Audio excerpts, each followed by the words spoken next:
जय श्री कृष्ण दोस्तों। 365 बाती का दीपक कैसे बना है, इसको जलाने के क्या नियम है, कब और कहाँ इसे प्रज्वलित करना है और ये क्यों जलाया जाता है, इसके पीछे क्या कारण है, आइए जानते हैं। कार्तिक पूर्णिमा के दिन 365 बाती का दीपक जलाना साल भर की पूजा का फल एक साथ पाने का प्रतीक है। ये दीपदान घर में सुख शांति और समृद्धि लाने के लिए विशेष माना जाता है। हर वर्ष कार्तिक पूर्णिमा का दिन हिंदू धर्म में बहुत ज्यादा शुभ माना जाता है। इस दिन स्नान, दान और दीपदान का विशेष महत्व होता है। माना जाता है कि इस दिन भगवान श्री हरि विष्णु और माता लक्ष्मी पृथ्वी पर भ्रमण करते हैं और अपने भक्तों पर कृपा बरसाते हैं। इसलिए लोग इस दिन को बहुत ही ज्यादा विशेष पूजा पाठ आदि करते हैं। और पूरे वर्ष में यदि दीपदान आपने नहीं किया है तो कार्तिक पूर्णिमा के दिन 365 बाती का दीपक जलाते हैं और सुख समृद्धि और शांति के लिए कामना करते हैं। ऐसी मान्यता है कि कार्तिक पूर्णिमा के दिन 365 बाती का दीपक जलाने से साल भर की सभी पूजा और पूर्णिमाओं का फल एक साथ प्राप्त हो जाता है। इस दीपक को आप कहीं भी प्रज्वलित कर सकते हैं, जैसे तुलसी जी के पौधे के पास, घर के मंदिर में, शिवालय में, पीपल वृक्ष का पास या किसी भी पवित्र वृक्ष के पास या किसी नदी के किनारे इस दीपक को प्रज्वलित करना अत्यंत शुभ माना जाता है। इस परंपरा का उद्देश्य ना सिर्फ धार्मिक आस्था है, बल्कि ये प्रकाश और सकारात्मक ऊर्जा फैलाने का भी प्रतीक माना जाता है। साल 2025 में 365 बाती वाला दीपक 5 नवंबर दिन बुधवार को जलाया जाएगा, क्योंकि इस दिन कार्तिक पूर्णिमा है। कुछ लोग परंपरा के अनुसार पूर्णिमा से एक दिन पहले यानी बैकुंठ चतुर्दशी को भी जलाते हैं ये दीपक। तो यह दीपक शाम के समय जलाना बहुत ही ज्यादा शुभ माना जाता है। 365 बाती का दीपक बनाने के लिए सबसे पहले हमें क्या लेना है, देखिए, सूखा नारियल का गोला। आप सूखा नारियल का गोले में अगर 365 बाती का दीपक प्रज्वलित करते हैं ना, तो बहुत ज्यादा शुभ माना जाता है। देखो, नारियल को भी बहुत ही ज्यादा शुभता का प्रतीक माना जाता है, तो इसलिए नारियल का गोला यानी गीट जिसे कहते हैं वो आपको ले लेना है। उस गीट को आपको बीच में से काट देना है। इस तरह से काटने के बाद देखिए ये 2 भागों में बट जाएगा। अब ये दीपक के समान हो गया है। अब इसमें हमें बाती डालनी है। कितनी बाती डालनी है? हमें 365 बाती डालनी है।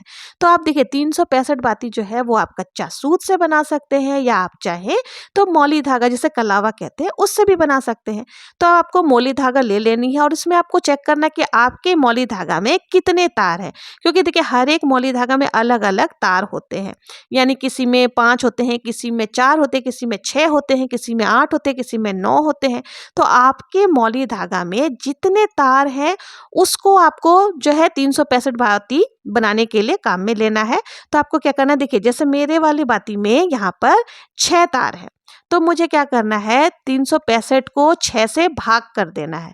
ठीक है, तो कितनी बार हमें लपेटना है? हमें 60 बार लपेटना है। तो हमारे कितने हो जाएंगे? 360 होंगे।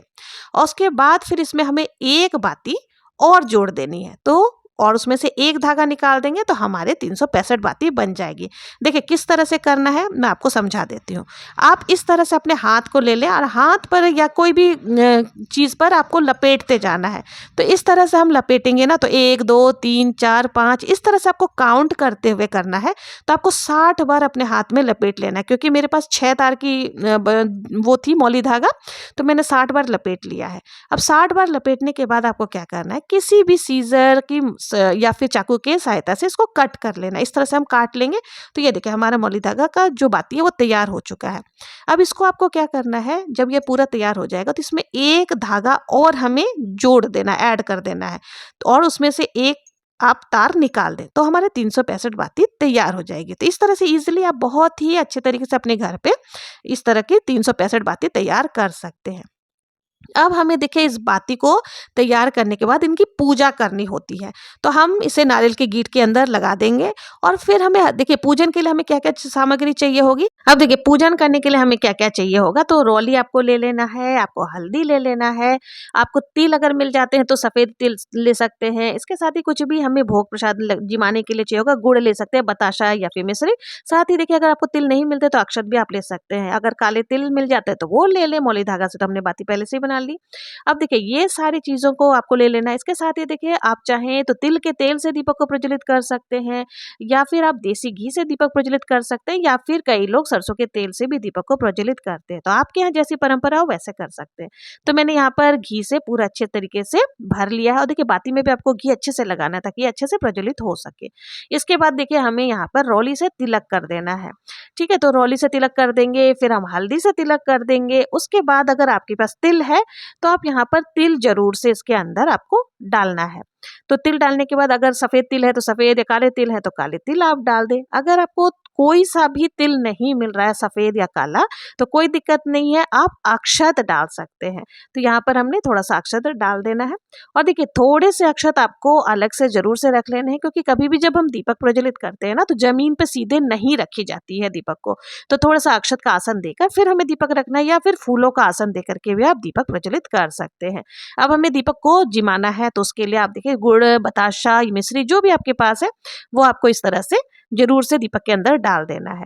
उसके बाद आपको एक कलश में जल ले लेना है, और उस जल से 2 बार आपको आचमन कर देना है। इस तरह से घुमाते हुए आपको जल जमीन पर छोड़ देना है, और फिर आपको प्रणाम कर लेना है, और आप अपना जो मन की मनोकामनाएं हैं वो बोलते हुए आपको इस दीपक को गणेश जी का नाम लेते हुए प्रज्वलित कर लेना है। इसके साथ ही देखिए आप जहाँ-जहाँ और भी दीपक प्रज्वलित करेंगे, पूर्णिमा के दिन बहुत सारे दीपक प्रज्वलित किए जाते हैं, क्योंकि आज के दिन देव दिवाली भी मनाई जाती है। तो आपको और जितने भी दीपक प्रज्वलित करने हैं, इसके साथ ही आप प्रज्वलित कर लें, और इस दीपक को अब आप देखिए कहीं भी प्रज्वलित कर सकते हैं। अगर जब आप दीपक को प्रज्वलित करेंगे ना, तो आपको भगवान जी से पूरे वर्ष की सुख समृद्धि की कामना करनी है। ये दीपक आमतौर पर तुलसी जी के सामने प्रज्वलित की जाती है। उसके बाद देखिए तुलसी माता की परिक्रमा भी लगाई जाती है। कुछ लोग इसे घर के मंदिर में या पीपल वृक्ष में भी प्रज्वलित करते हैं। तो आप अपने घर की परंपरा के अनुसार इस दीपक को प्रज्वलित कर सकते हैं। तो इस प्रकार से बहुत ही सरल तरीके से आप घर पर 365 बाती का दीपक बना करके दीपदान कर सकते हैं। यदि पूरे कार्तिक मास में आपने अभी तक दीपदान नहीं किया है, तो 365 बाती का दीपदान आज पूर्णिमा के दिन यानी कार्तिक पूर्णिमा के दिन जरूर से करें। और हो सके अगर आप किसी नदी के किनारे जाकर के दीपक प्रज्वलित करना चाहते हैं, आपके घर के आसपास में कोई नदी है तो बहुत ही उत्तम है, नहीं तो कोई दिक्कत नहीं है, आप अपने घर के तुलसी माता के क्यारे के पास भी दीपक प्रज्वलित कर सकते हैं, या बेल वृक्ष है तो वहां कर सकते हैं, पीपल वृक्ष है तो वहां कर सकते हैं। तो आप अपने पूरी श्रद्धा भावना से आप ये दीपक को प्रज्वलित कर सकते हैं, अपने घर की परंपरा और पूरी श्रद्धा से इस बार आप कार्तिक पूर्णिमा के दिन 365 बाती का दीपदान जरूर से करें। और देखिए अगर आप नारियल की गीट से नहीं बना सक रहे हैं दीपक, तो कोई दिक्कत नहीं है, आप कोई भी मिट्टी का कोरा दीपक, जो नया दीपक हो इस प्रकार की, लेकिन थोड़ी बड़ी साइज में लाएं, क्योंकि 365 बाती आपको प्रज्वलित करनी है तो उसके लिए थोड़ा बड़ा साइज का दीपक चाहिए होगा। तो उसमें भी आप निसंकोच दीपक को प्रज्वलित कर सकते हैं।